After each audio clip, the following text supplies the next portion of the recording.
all these verses are one continuous context. And it all goes together.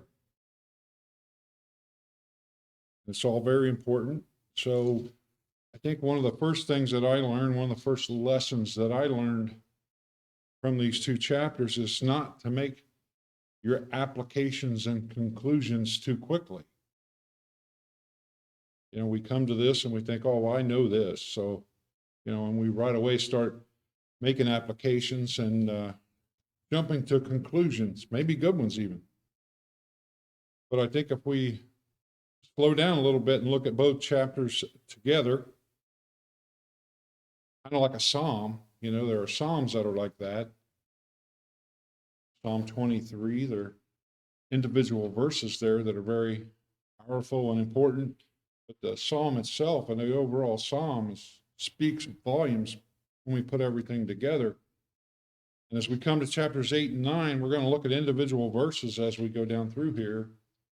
But as well, we want to look at both of these chapters together. You know, God speaks and we should listen. Sometimes we want to interrupt God. We say, you know, but God, wait a minute, you know, let me interrupt you here. And, you know, God speaks, and when God speaks, we need to listen and we need to let him finish speaking. And that's the way it is with the Bible. You know, God speaks and we better listen. And we need to let him finish speaking. So we don't want to draw our conclusions too quickly here. We don't want to make our applications too quickly here in this section that some of us are already familiar with, and we don't want to let familiarity breed contempt. I think we know something that's here that we might want to learn a little deeper.